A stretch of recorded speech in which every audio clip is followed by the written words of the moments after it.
Assalamualaikum warahmatullahi wabarakatuh. Perkenalkan, nama saya Wahyu Alfian, NPM 4118219118133. Saya akan menyelesaikan tugas UAS Sosiologi Olahraga, yaitu menerangkan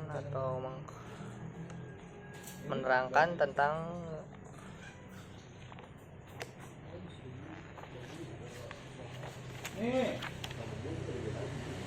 olahraga dan doping di modul 6 buku Sosiologi Olahraga yang ditulis oleh Dr. Dindin Abidin, MSI.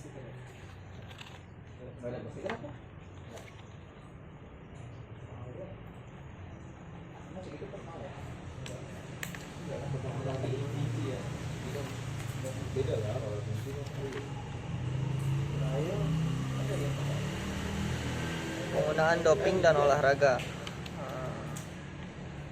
Menurut Undang-Undang Nomor 3 Tahun 2005 tentang Sistem Olahraga Nasional Bab 1, Ketentuan Umum Pasal 1 Ayat 22, doping adalah penggunaan zat atau metode terlarang untuk meningkatkan prestasi olahraga.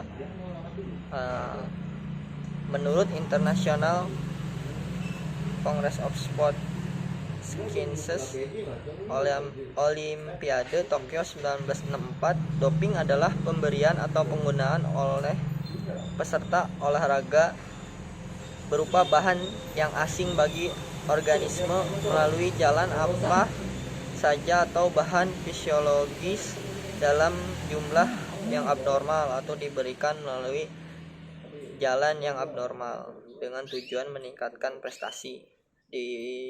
Dan menurut Haryo Yuniarto, doping adalah penggunaan substansi atau zat terlarang dalam spesimen tubuh olahragawan untuk meningkatkan stamina atau performance. Jadi doping adalah penggunaan zat terlarang untuk meningkatkan prestasi atlet. Lanjut ke macam-macam doping. Doping itu dibagi menjadi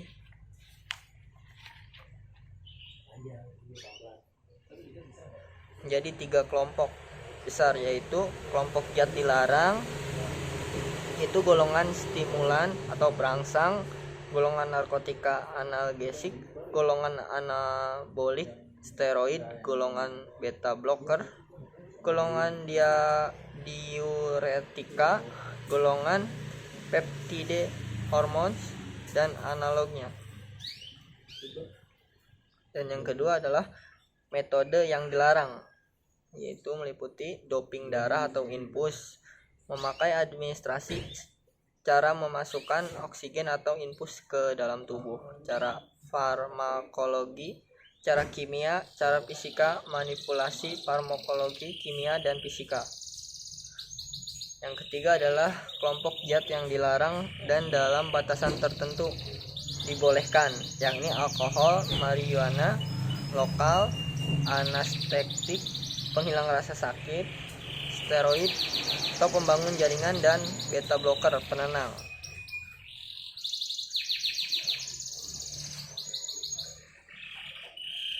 Klasifikasi analit atau doping adalah antara lain: 1. Senyawa yang mengandung nitrogen yang diekskresikan dalam bentuk bebas dalam urin. Yang kedua, senyawa mengandung nitrogen yang diekskresikan sebagai konjugat dan hanya terdeteksi oleh GC setelah diderivatisasi. Yang ketiga, stimulan dengan struktur khusus. Yang keempat, steroida anabolik, yakni fraksi bebas ataupun terkonjugasi atau metabolit. Yang kelima, senyawa yang diekspresi sebagai asam atau konjugat. Dan yang keenam, senyawa hormon, peptida, dan rekombinan tertentu.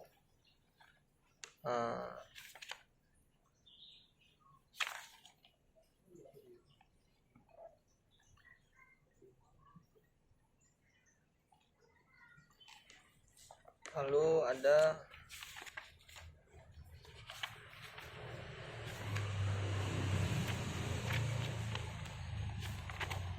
efek penggunaan doping.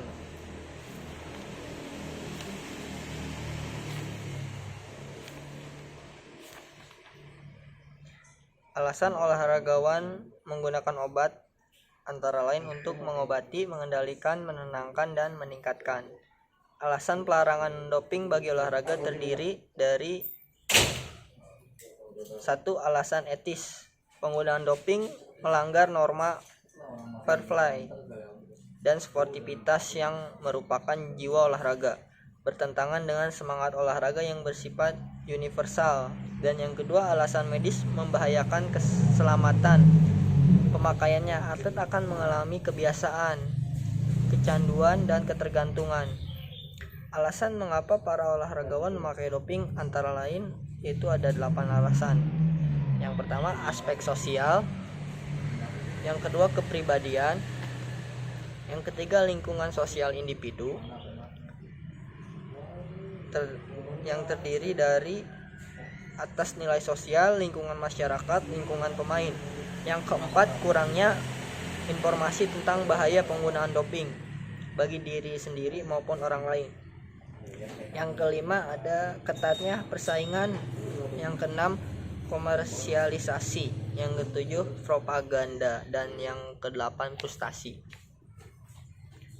Doping memiliki efek positif dan negatif terhadap fisiologis dan psikologis bagi yang memakainya. Efek yang sangat fatal adalah dapat menyebabkan kematian. Oleh sebab itu, untuk menghadapi masalah yang berhubungan dengan obat-obatan, pelatih harus siap dengan berbagai peran. Pelatih harus memakai filsafat dasar yang mencegah kecurangan dan menjauhkan diri dari cara berpikir seperti menang dengan segala cara. Pelatih pun harus memberi tahu olahragawan tentang resiko penyalahgunaan obat dan menasehati olahragawan yang menghadapi masalah penyalahgunaan obat.